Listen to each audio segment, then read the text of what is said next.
बिस्मिल्लाहिर्रहमानिर्रहीम। आज की वीडियो में हम बात करेंगे आर स्क्वायर की, जिसको कोएफिशिएंट ऑफ डिटर्मिनेशन भी कहा जाता है। आर स्क्वायर बेसिकली क्या है? आर स्क्वायर ये हमें बताता है कि जो डिपेंडेंट वेरिएबल में वेरिएशन है उसमें कितना पोर्शन जो है वो इंडिपेंडेंट वेरिएबल की वजह से है। यानी कि ये हमें ये एक्सप्लेन करता है कि इंडिपेंडेंट वेरिएबल की वजह से डिपेंडेंट वेरिएबल में कितनी चेंजेस आ रही हैं, कितनी वेरिएशन आ रही हैं। इसको जो इसका फार्मूला है R square equal to 1 minus unexplained variation over total variation. इसकी एग्जांपल मैं एक डाटा से आपको देता हूँ कि ये अगर आपका ग्राफ है डाटा का, ये आपका डिपेंडेंट वेरिएबल है, ये आपका इंडिपेंडेंट वेरिएबल है। सपोज आपकी रिग्रेशन इस तरह के y alpha plus beta into x. अब मॉडल में कितने परसेंट जो है, मॉडल क्या है कि डिमांड, ये आपकी डिमांड है suppose alpha minus beta into ये आपकी प्राइस है। तो प्राइस की वजह से डिमांड कितनी चेंज हो रही है ये हमें आर स्क्वायर बताएगा। अगर तो डाटा आपका इस तरह का होगा, क्लोज वैल्यूज होंगी आपस में, तो ये डाटा की आपकी लाइन गुजरेगी।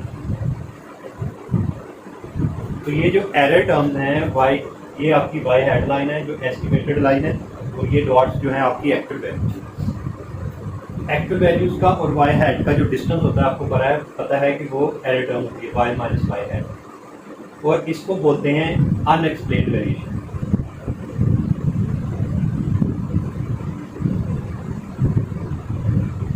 इसको अनएक्सप्लेन्ड इसलिए बोलते हैं कि ये जो वेरिएशन है ये हमारे मॉडल ने इसको जो है वो मेजर नहीं किया, क्योंकि जो डाटा बिल्कुल लाइन के ऊपर से गुजरेगा वो कंप्लीट उसका आर स्क्वायर जो होगा वो 1 होगा। यानी कि वो डाटा की सारी वेरिएशन जो है, अगर फॉर एग्जांपल इस तरह की आपकी वैल्यूज एक्चुअल वैल्यूज ऐसी हो, एक लीनियर लाइन की सूरत में हो, तो जब इसकी आप रिग्रेशन लाइन रन करोगे इस तरह के डाटा की, तो वो बिल्कुल डाटा की वैल्यूज के ऊपर से गुजरेगी। तो यहाँ पे क्या होगा, एरर टर्म जो है वो 0 है, अनएक्सप्लेन्ड वेरिएशन 0 है, y और एक्चुअल वैल्यू और y हेड का डिस्टेंस 0 है। तो इसका मतलब है अनएक्सप्लेन्ड वेरिएशन कोई भी नहीं है। जितनी भी डिमांड में या y में जितनी भी चेंज आ रही है वो सारी की सारी x की वजह से आ रही है, और हमारे मॉडल ने उसको सारी का सारा कैप्चर कर लिया और एक्सप्लेन कर दिया। तो इस सूरत में जब हमारा जो मॉडल है वो बिल्कुल वैल्यूज के एग्जैक्ट ऊपर से गुजरे, तो तब हमारा आर स्क्वायर जो होता है वो एग्जैक्टली 1 होता है।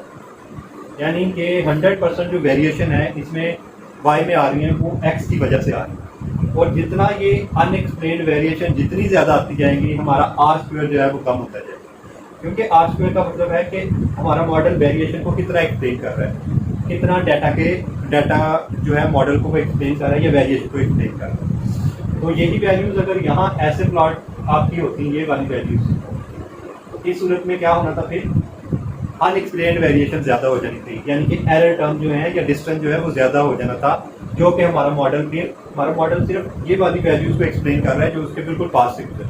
लेकिन जितनी दूर वैल्यूज़ हैं वो हमारे मॉडल जो है वो, यानी कि हमारी जो लीनियर लाइन है वो उसको कैप्चर नहीं कर सकी उन वेरिएशन को। तो वो वेरिएशन फिर क्या है, वो वेरिएशन अदर दैन प्राइस है। प्राइस की वजह से वो चेंज नहीं हो रहा, वो किसी और फैक्टर की वजह से चेंज हो रहा है, और वो फैक्टर हमारे मॉडल में नहीं है, इसलिए उसको हम कह रहे हैं अनएक्सप्लेन्ड वेरिएशन। वाई हेड का और एरर टर्म्स का जो डिस्टेंस है उसको हम कहते हैं अनएक्सप्लेन्ड वेरिएशन।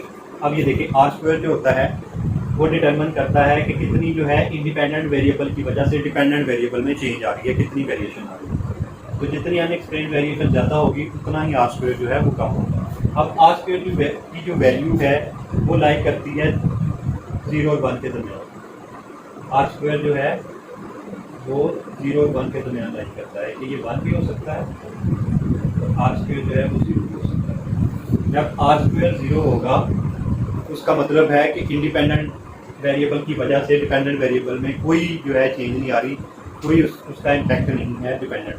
तो जब 1 होगा तो उसका मतलब है 100% जो चेंजेस है डिमांड में वो सिर्फ प्राइस की वजह से है, कोई अनएक्सप्लेन्ड वेरिएशन नहीं। और जब आर स्क्वायर इन दोनों के दरमियान हो, फॉर एग्जांपल 0.8 हो, तो इसका मतलब है कि 80% जो चेंजेस हैं डिमांड में, 80% जो चेंजेस हैं वो प्राइस की वजह से हैं, और जो 20% बाकी चेंजेस हैं वो अनएक्सप्लेन्ड है, वो एरर टर्म्स हैं, वो किसी और फैक्टर की वजह से हो सकती है। फॉर एग्जांपल इनकम की वजह से लोगों की डिमांड कम या ज़्यादा हो रही है, या टेस्ट की वजह से उस जो प्रोडक्ट है उसकी डिमांड कम हो गई है, प्राइस की वजह से नहीं, किसी और फैक्टर की वजह से, और वो जो 20% है वो हमारे मॉडल में नहीं है, वो एरर टर्म की सूरत में शो होगा।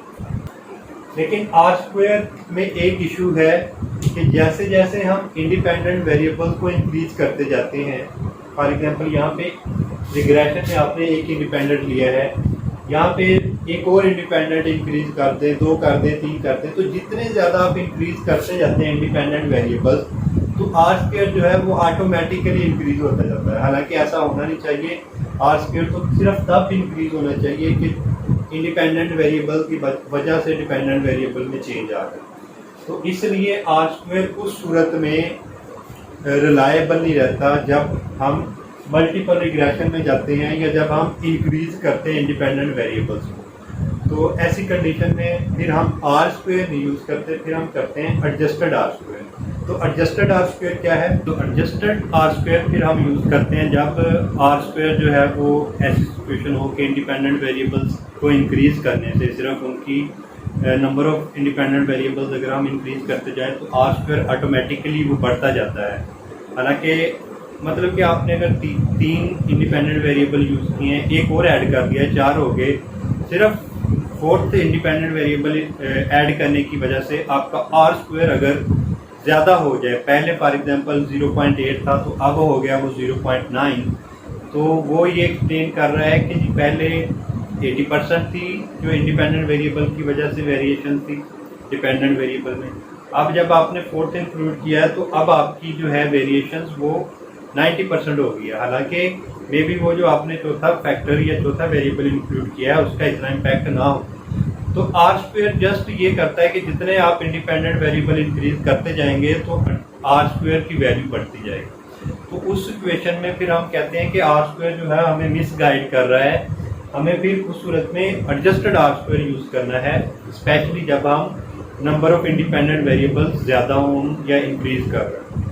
तो उस सूरत में फिर एडजस्टेड आर स्क्वायर का क्या फार्मूला है? 1 - 1 - are square n - 1 n - a - 1। n तो ऑब्वियसली नंबर ऑफ ऑब्जर्वेशन है कि आपकी वैल्यूज कितनी है, और ये n - a - 1 ये है degree of freedom, number of degree of freedom आपकी कितनी।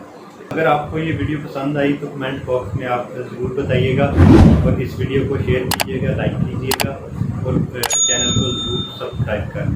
Thank you.